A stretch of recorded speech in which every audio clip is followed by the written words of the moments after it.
জগদ্ধাত্রী পুজো দেখতে গিয়ে প্রেমিকের মোটরসাইকেল থেকে পড়ে গিয়ে মৃত্যু হয়েছিল প্রেমিকার। আর সেই ঘটনায় প্রেমিককে গ্রেপ্তার করল অশোকনগর থানার পুলিশ।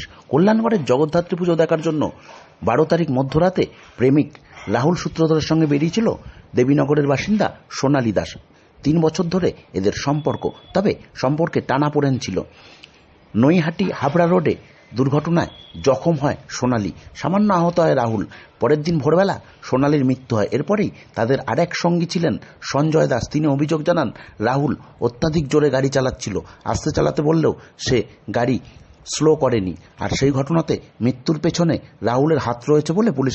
চাঞ্চল্যকর ঘটনার পরে কি বলছেন সেদিনের প্রত্যক্ষদর্শী সঞ্জয় দাস এবং মৃতার এক আত্মীয়া, শুনে নেব।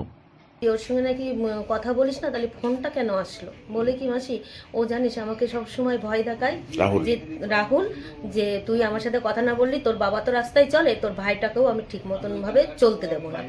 আমি না ভয় পেয়ে গেছি। আমি কেন ভয় পাবি তুই বল? বলে না মাসি, আমি আমার দিব্যি তুই কাউকে বলিস না, আমি আস্তে আস্তে ওর সঙ্গে বন্ধুত্ব করব। আমি সেই হিসাবে এখন চলছি, আমি বন্ধুত্ব হিসাবেই চলছি। লাস্ট যেদিন এটা হলো সেটা হলো আমার জামাইবাবু একদিন আমাকে গিয়ে বললো, মনার জন্য একটা সম্বন্ধ দেখেছি, তা ওকে কি বলবো, ও তো সম্বন্ধের কথা বললে কিছুতে করে। তখন বললাম, জামাইবাবু আপনি সরাসরি বলেন যে মনা আমি এরকম দেখেছি, তুই কি বলতে চাস, বয়স হয়েছে, আমি আর কখন আছি না আছে, আপনি গিয়ে সরাসরি বলে। তখন জামাইবাবু বাড়ি এসে বললে মেয়ে আমাকে ফোন করে, এবার সে তুই একটু আয়, এরকম বাবা বলেছে, তো আমি বাবার কথা আমি আর অমান্য করবো না, বাবাকে আমি বলেছি আসতে। এইটা কি ছেলেটা কোনোভাবে জানতে পেরে গেছে? এটা ছেলেটা জানতে পেরে, ছেলে যে রাহুল, সে বলেছে তোকে কিভাবে বিয়ে দেয় তোর বাবা আমি দেখে নেব, আমি অঘ্রাণ মাসের 1 তারিখ আমি বিয়ে তোকে করবই, তুই যদি না করিস তোকে কোনোভাবে বাগে পেলে আমি ব্যবস্থা নেব। এই অবধি আমি জানি। আপনার নাম বলুন। আমার নাম অনিতা দাস অধিকারী। কি হন যে মারা গেল? আমার বোনজি। আপনি মাসি? আমি মাসি। মেয়েটাও কি বলছিল স্লো আস্তে চালাও? হ্যাঁ, ও তাও শোনেনি? ও তো অনেকক্ষণ দিয়ে বলে যাচ্ছে, শোনেনি? না এটাও শোনে। তারপরে ও না শোনাতে ওই বাম্পার দিয়ে মানে অনেক স্পিডে এসে উঠেছে, তাই ও তখন একটা সাইড হয়ে গেছে। সাইড হয়ে যাওয়ার পর বাম্পারটা ক্রস করে গিয়ে কিছুটা সামনে গিয়ে ওখানে কাঠের এসেছিল, গ্যাস অফিসের সামনেটা, গ্যাস অফিসের পাশে যে কাঠগুলো ছিল ওই কাঠের ওখানে গিয়ে পড়ে। আর মেয়েটাকে ছিটকে নিচে পড়ে গেল? হ্যাঁ, মেয়েটা ছিটকে নিচে ওই কাঠের উপর গিয়ে পড়েছে।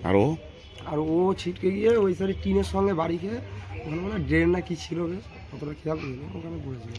কেন আপনাদের মনে হলো যে এটা ইচ্ছাকৃত ইয়ে হতে পারে? বা ইচ্ছাকৃত এবার না হলে ওকে তো অনেকক্ষণ তো বারণ করা হয়েছিল, এবার ও যদি না শোনে তো আমরা তো সেরকমই তো মনে করতে হবে না। আমরা যেহেতু বলেছিলাম, তখন যদি ও যদি স্লো করতো, গাড়িতে যখন যাচ্ছিল তখন কোনো চেঁচামেচি ওদের মধ্যে হচ্ছিল বা ঝগড়া হচ্ছিল? তখন কোনো কিছু ইস্যু ছিল না। সে এবার আমরা তো সামনে ছিলাম, এবার আমরা ছিলাম আলাদা বাইকে, ও ছিল আলাদা বাইক। কথা শোনেননি? আস্তে চালানো? সেটা তো শুনতে হবে। খুব জোরে চালাচ্ছিল? হ্যাঁ, ও বাইক খুব রানিংয়েই চালাচ্ছে।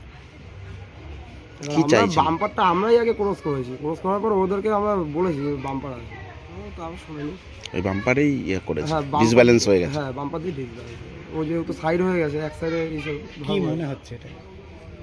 এখন ওকে তো বারণ করেছি, এবার যখন শোনেনি, এবার আপনি ওদের রিলেশন নিয়েও তো একটা ইয়ে চলছিল, টানাপোড়েন চলছিল একটা। হতে পারে, এবার ওরা যেহেতু আলাদা বাইকে ছিল। আপনার নাম?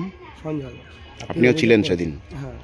ইতিমধ্যে রাহুল বলে যে ছেলেটা অ্যারেস্ট হয়েছে, কি বলবেন? ওর শাস্তি তো হওয়া তো দরকার, যেহেতু ওকে দুঃখজনক ঘটনা, একটা বাচ্চা মেয়ে। আর সব থেকে বেশি খারাপ লাগছে তার কারণ হচ্ছে গিয়ে যেদিন ওর অ্যাক্সিডেন্টটা হয় সেদিন অনেক রাত পর্যন্ত এখানে ও নাচানাচি করেছে, আনন্দ করেছে, আমাদের এখানে ফাংশন ছিল, ফাংশনে ছিল। তারপরে পরদিন সকালবেলা আমি তার মৃত্যুর খবর পাই। খুব খারাপ লাগছে এই ঘটনাটা। আমি চাই যে পুলিশ সঠিকভাবে তদন্ত করে দোষী হয় তার উপযুক্ত শাস্তি। ইতিমধ্যেই গ্রেপ্তার হয়ে গেছে ওর প্রেমিক? হ্যাঁ, গ্রেপ্তার হয়ে গেছে।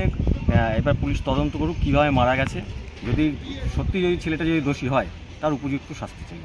আপনার নাম? আমার নাম সঞ্জয় রাহা, 5 নম্বর ওয়ার্ডের পৌরপিতা।